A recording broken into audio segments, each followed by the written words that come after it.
It's like it's been summer. It has. It has been. But very recently, before I forget, and something I share with Tom, I have the unique privilege, and I'm sure this has happened to you, just to tell you what's been going on, and especially recently, of having somebody 24 hours before they die, having God reach down and take a heart of stone out and give a heart of, and I literally could not believe it because I knew this just happened last month. Just to give you the most recent, although if you want the unbelievably providential things that God does, you already know these things. God, it seems like God micromanages each individual person. He's got that kind of power. And we're thinking, how do you have time on a daily basis just for me? And then I can go in and talk to Tom like I did for 20 minutes.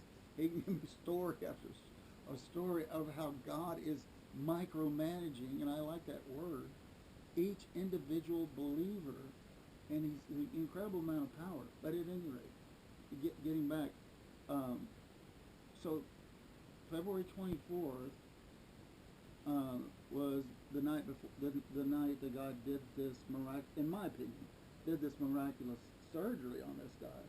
But a couple of nights prior to that, I had gone in there, and he was just the same old heathen biker, tattoo guy that he'd always been, and I'd known for 6 years. And there's very hard guy, and I found that out at his funeral. I got to preach at his funeral. I think I sent you a video of that. But you know, I always look for a chance to because it's just natural. This joy that we have, it's the joy of the Trinity. Why did God want to create? Because it's a overflow of the love of the three-person Trinity, and so we have that same overflow whenever we talk to somebody. You know, Whitfield said, "I can't be around somebody 15 minutes without wanting to share the gospel with them." But at any rate, so I go in there on the 24th of February, and this guy is completely different. And I said, "What's wrong with you?" I said, "You saw in that funeral." I said, "Is there another Tyler behind you?" His daughter had been praying for him, and rightly so. I mean, very obese and drugs and everything else. And she said, "Daddy, I'm praying that somebody would put God in your life." And so I walked in there on the 24th of February last month, and he rolled out a chair for me. It's just something a biker doesn't do. Right? And he says, "I want you to talk to me about God." And he started telling me about his daughter getting baptized and his daughter praying for him. And I knew he knew the gospel, and I think I went over a little bit of that. And because I preached it at him, because I had worked with him briefly, and I preached that to him. And I told him, "Listen, Tyler, you realize all your entire infrastructure, your family, your friends, they're not going to understand this." And he goes, "I don't care." I said, "I don't have any, I don't really have any real friends anyway, do I?" And I said, "But the flip side of that is," and I started talking about these micromanagement things that God does in your life, completely providential. And even if you are suffering, there's that joy that you're going to make it. But anyway, he got all excited, and he thought, "Well, I've got this skill and this skill."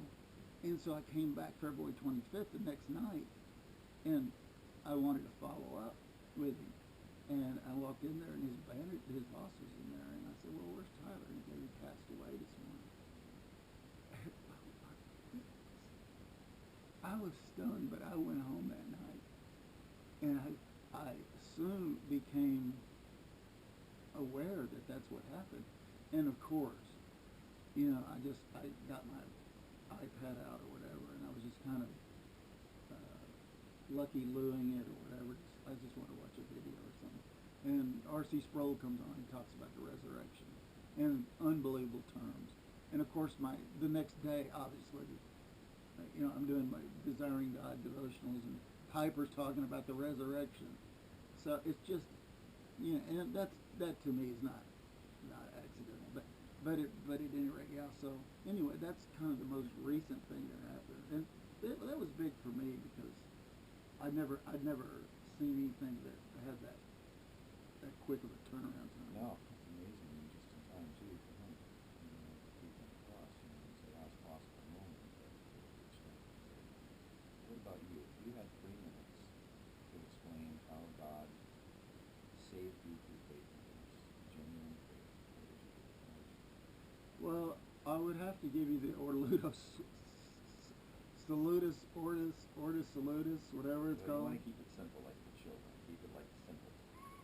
Well, when I was little, I was born again, but we're not. I learned from a pastor in New York that we're born again whenever we do learn the Reformed faith. And I know that sounds a little too cerebral, but I'm talking to you. But it stuck with me because he was a Methodist. These people are trying to take over Tim Keller's church. And I think in your Augustine class, you were talking about the swans being silent, and how tough it is to fill in somebody's shoes. I'm after somebody like that. Yeah, so can you imagine? So I'm in Manhattan in 2023 going to Tim Keller's church, and this pastor told me the concept of being born again. So anyway, I was born again at 5. I was just a little kid playing flag football, and I was praying. I was on my hands and knees praying outside this church, and no 5-year-old kid does that. No 5-year-old kid does. And I did it for a long time. I don't even know how long I did it. And this is a terrible, boring story. I know this is a horrible story. Okay, but it seems to me, but. And then I walked around to the front of the church as a little kid, and I'm standing there looking at this church, and I thought, what just happened? Why did this? And then I was walking home, and I remember it was cold, and this jacket that I had lost, 2-3 weeks ago was lying there on the sidewalk. And I thought, that's not supposed to happen. But as I told you in my email, I said I had no family support at all. There was just nothing there.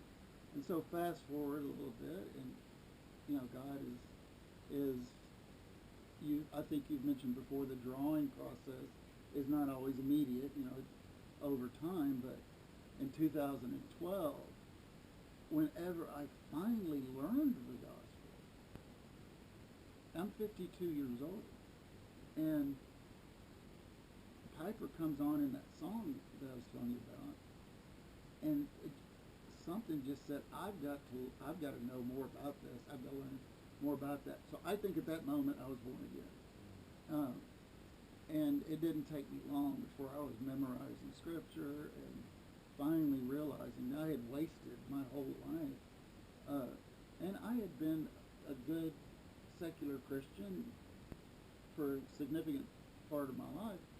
But and you probably have a lot of them in your congregation, as do most churches, and I'm sure that that's the reason that we have weekly services, is because what you're trying to do week in and week out is keep these people on that narrow path, just to keep them believing. Feeding the flock. Feeding the flock. Or as 1 Timothy 4 says, save both myself and my hearers. So we're not done being saved, we got to drink. And that's what local church does. We shepherd a flock and we protect them. We do counseling, we walk. But anyway, I don't want to. No, you're good. And